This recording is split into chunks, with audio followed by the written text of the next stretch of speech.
Today's meeting signifies the beginning of yet another pivotal stage in our nation's development journey under the new phase of the National Development Strategy 2.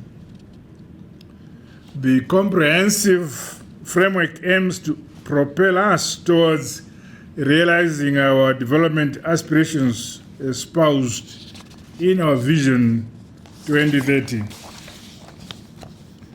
The patriotism, unity of purpose, hard, honest work, and resilience, which we exhibited over the past 5 years, must be harnessed yet again to yield positive outcomes during this new phase.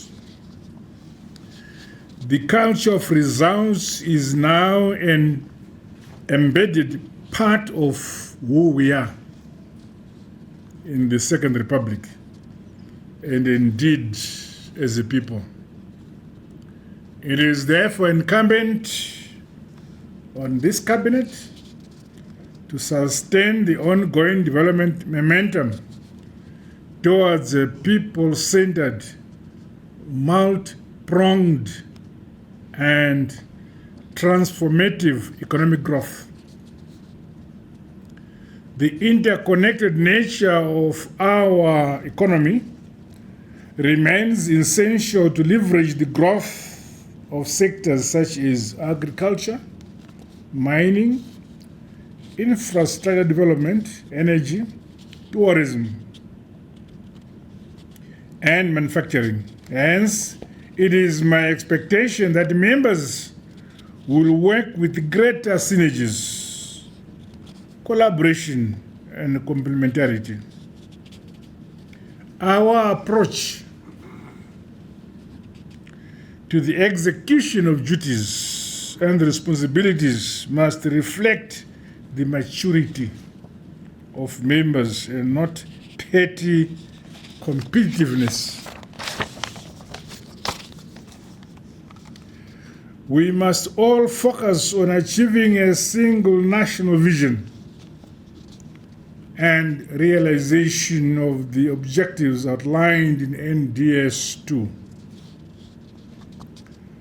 I will not accept unwarranted rigidity, inflated individualities, and misalignment or bureaucratic lethargy that frustrates progress from yourselves individually or the ministries, departments, or agencies over which you superintend. We are answerable to the people of our great motherland, Zimbabwe, and accountable. Governance must be encouraged going forward. The media must play its role in this regard. In line with my administration's determination to reform and enhance the business environment, attract investment, and improve service delivery, government must finalize the review of licenses, permits, levies, and fees during this first quarter of 2026. These impactful changes should be implemented through the timely release of the necessary statutory instruments in your respective ministries and departments.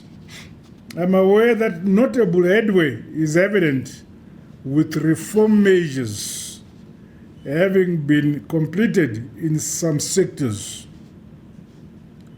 As we do so, I challenged MDAs to scale up engagement with a broader cross-section of industry players and stakeholders.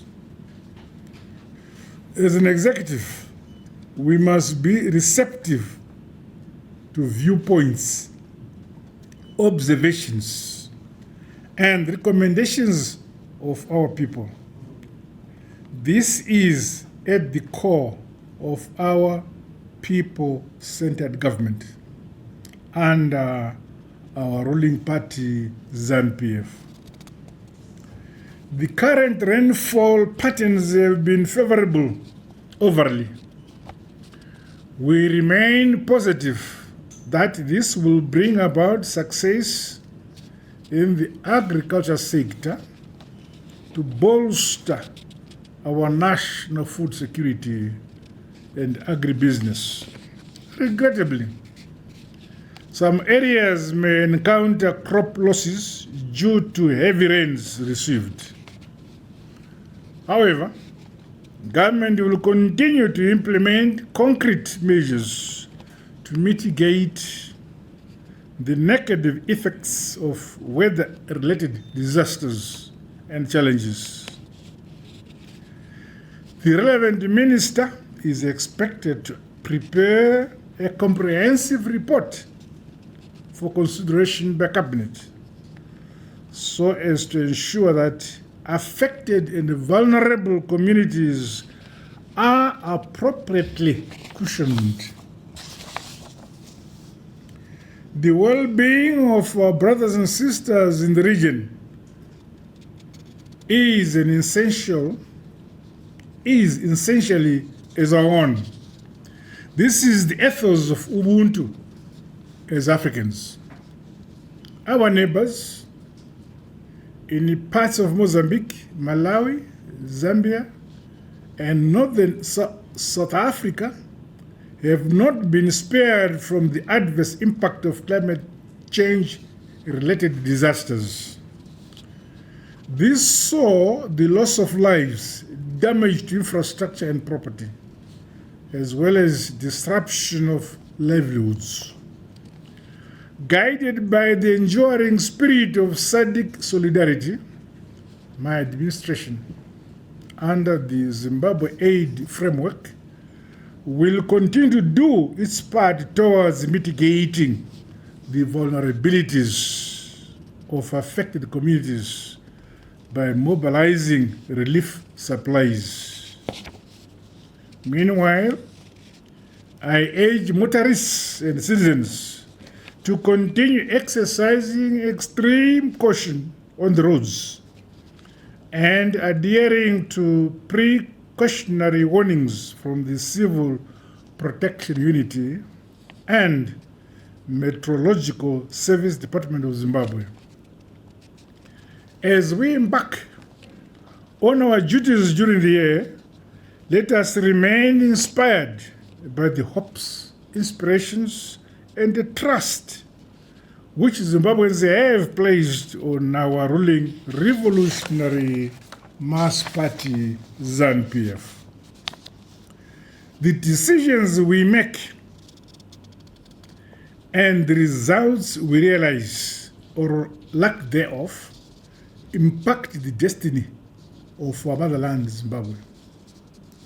Once again, I challenge members of this cabinet to take this onerous responsibility with the seriousness, diligence, and the vigor worth of these roles within the executive, which now is on your shoulders.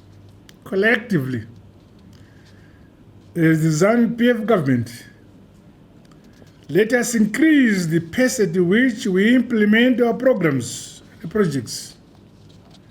Failure to make decisions and the culture of sitting on documents, I will not mention who, but you are around the table.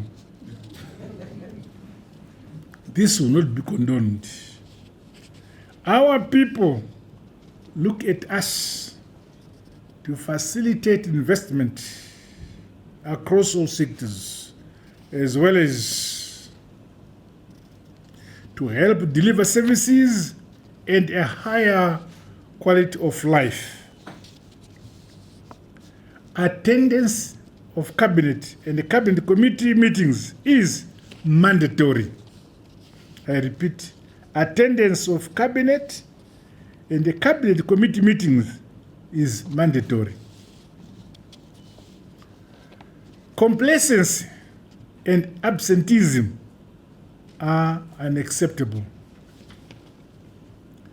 To ensure operational efficiencies, ministers must delegate well-briefed deputy ministers to represent you at various cabinet committee and related meetings in your absence.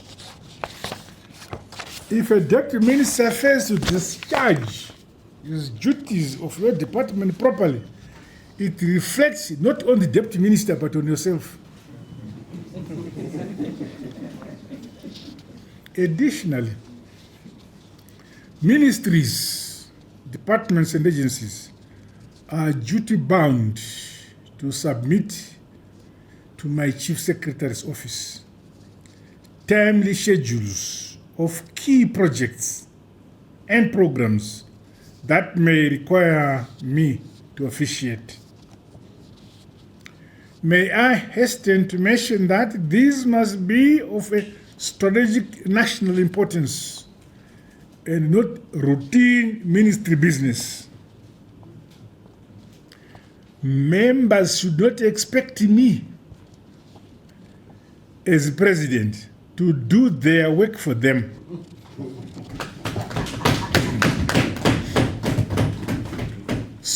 Sporadic or ad hoc requests and invitations concerning commissioning events and other related functions will not be accommodated easily. To the members of the Fourth Estate, Manema Kamera, I challenge you to continue upholding the values of responsible journalism, Ubuntu, and place our national interest at the center of whatever you do. The invaluable role you continue to play in information dissemination remain critical towards nation building, socio-economic transformation, entrenching our national peace, our unity, and the social cohesion. That duty rests on you squarely.